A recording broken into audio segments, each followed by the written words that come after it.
ครับเพื่อนๆนักตกปลานะครับวันนี้เดี๋ยวตามผมมานะครับผมจะมาทำเหยื่อทำเหยื่อไว้สำหรับตกปลาคลองนะครับเรามาดูสูตรนี้กันนะครับสูตรนี้เนี่ยประกอบด้วยอะไรบ้างนะครับสูตรนี้ถือว่าใช้ได้เลยทีเดียวนะสำหรับหมายธรรมชาตินะครับเรามาดูเลยครับนะครับสูตรนี้นะครับเรามาเริ่มกันเลยนะก็ไม่มีอะไรมากอันนี้หัวหางปลาดุกปั่นละเอียดแล้วนะครับ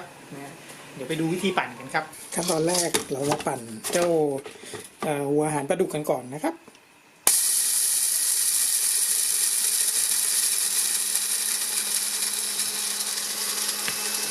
จะได้มาประมาณนี้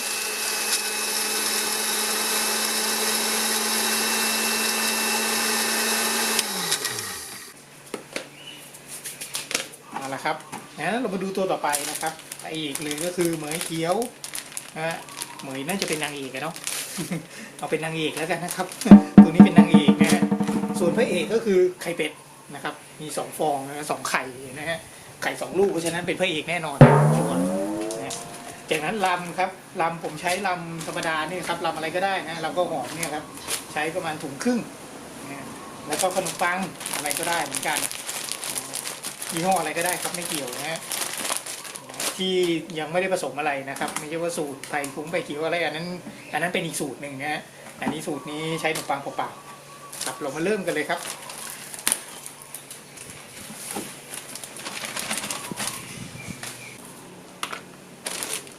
เริ่มเราก็เอาส่วนผสมทุกอย่างเทรวมเข้าด้วยกันนะ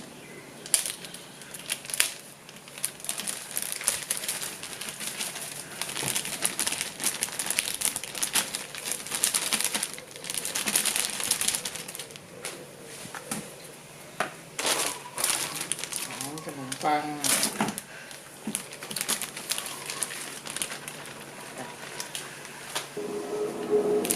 เอาละครับจากนั้นก็จะมีเหมยเขียวนะฮะใส่เข้าไป1 ถุงผมมีผู้ช่วยด้วยเห็นไหมโอเคไหมสูตรนี้โอเคเนาะกินดีใช่ไหมกินโอ้โหจากนั้นหัวหางปลาดุกนะครับอันนี้ประมาณสัก4 ถ้วยตวง4 ถึง 5 ถ้วยตวงนะครับแล้วแต่นะฮะนะครับจากนั้นก็คลุกเคล้าให้เข้ากันก่อน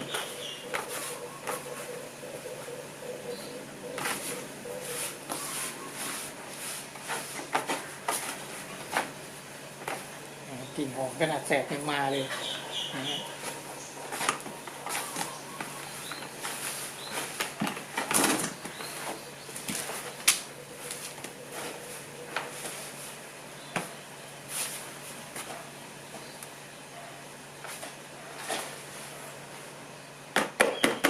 นะครับจากนั้นก็ต่อไปก็เป็นไข่เป็ด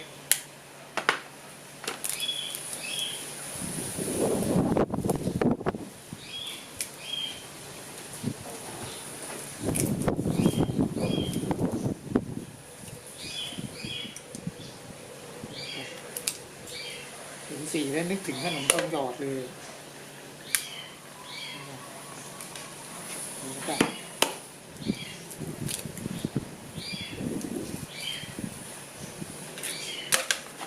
จากนั้นก็คลุกให้เข้ากัน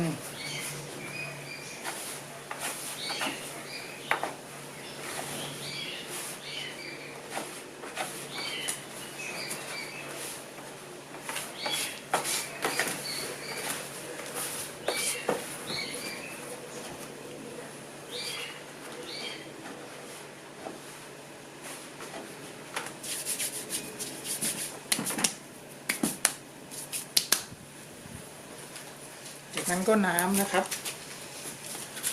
น้ำเนี่ยจะรู้นี่น้ำนี่นะครับไม่แนะนำใช้น้ำประปานะครับจะใช้น้ำจากคลองจากบ่อก็ได้นะครับก็ดีหรือจะเป็นน้ำถ้าไม่มีจริงก็น้ำกินนี่แหละครับเพราะน้ำประปาเนี่ยจะบอกว่างี้น้ำประปาบางที่เนี่ยมันเป็นคลอรีนแล้วปลาพวกนี้บางทีมันไวต่อสัมผัสยิ่งเจอหมายเขี้ยวๆนี่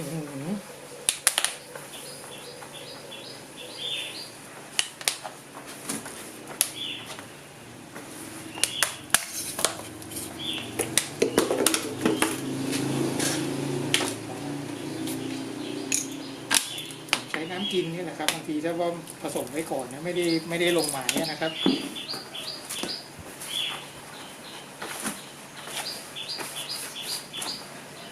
ค่อยๆเติมนะครับอย่าเติมพรวดเดียวนะเดี๋ยวจะเหนียวเกิน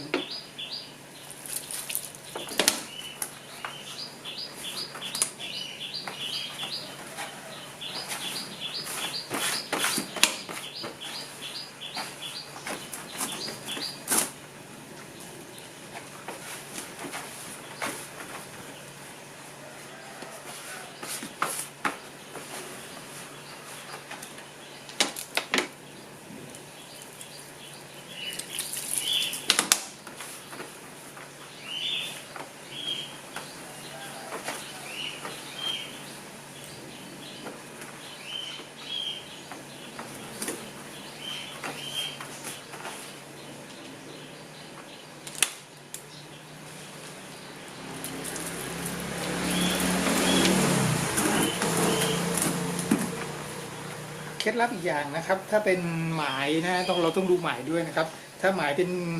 เช่นที่น้ำไม่ไหลเป็นอ่างเก็บน้ำเป็นหมายน้ำนิ่งนะครับเป็นบ่อล้างอะไรอย่างเงี้ยนะเราไม่ต้องผสมให้เหนียวนะครับไม่ต้องผสมให้แฉะนะเอาแบบแห้งๆเลยเนี่ยฮะนี่ครับเอาแค่พอปั้นอยู่เนี่ยฮะนี่ครับแล้วปั้นแบบตกสวายแข่งเลยนะนั่นก็คือว่าตกปั้นลูกแกนนะครับแล้วก็เอาลูกแกนแน่นๆแล้วก็เอาอีกชุดหนึ่งมาผสมอย่างนี้นะมาโปะแล้วก็เป็นลูกแกนด้านนอกนะครับลูกด้านนอกนะด้านนอกไม่ต้องแน่นมากนะครับเอาแค่พอตีออกนะแต่ถ้าเกิดเป็นหมายน้ำไหลเนี่ยบีบแน่นไปเลยนะแน่นๆงี้เลยครับเพราะยังไงมันก็ไหลยังไงมันก็ช้าออกไปอยู่ดีอะไรนะเพราะฉะนั้นมันจะแตกต่างกันนิดหน่อยระหว่าง2ที่นี้นะครับ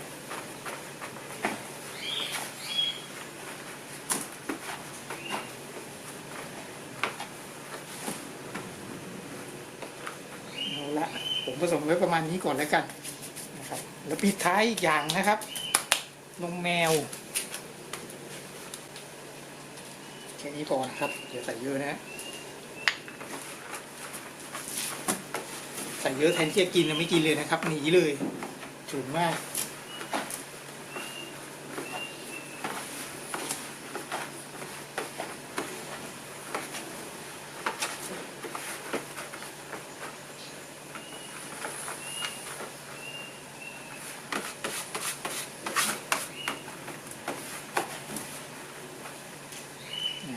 แน่นกำลังดีนะครับโอเคเดี๋ยวต้องไปดูหน้างานอีกทีหนึ่งว่าน้ำแรงไหมนะครับถ้าน้ำแรงก็ใส่น้ำเพิ่มเข้าไปให้มันเหนียวถ้าน้ำไม่แรงก็แค่นี้พอนะครับเสร็จแล้วนะครับเราก็ปิดฝาเก็บไว้นะครับไว้นี้สักคืนนึงก็ได้แล้วพรุ่งนี้ไปตกอะไรประมาณนี้นะครับทำไว้ก่อนตอนเย็นแล้วพรุ่งนี้เช้าไปตกอะไรเงี้ยหรือว่าทำทิ้งไว้สักพักแล้วก็ไปตกอะไรประมาณนี้นะครับก็จะโอเคอยู่ก็ขอบคุณมากครับสำหรับการรับชมคลิปนี้นะครับถ้าไงไปลองทำกันดูครับสูตรนี้ถือว่าโอเคอยู่ผมใช้อยู่นานแล้วครับสูตรนี้นะฮะตั้งแต่สมัยก่อนนู้นแหละต้องขออภัยที่ช่วงนี้อาจจะไม่ค่อยได้ออกทะเลนะครับเนื่องจากว่าพายุคลื่นลมค่อนข้างแรงนะก็เราก็มาตกปลาคลองเล่นกันก่อนแล้วกันนะช่วงเวลาแก้ขัดนะครับขอบคุณครับ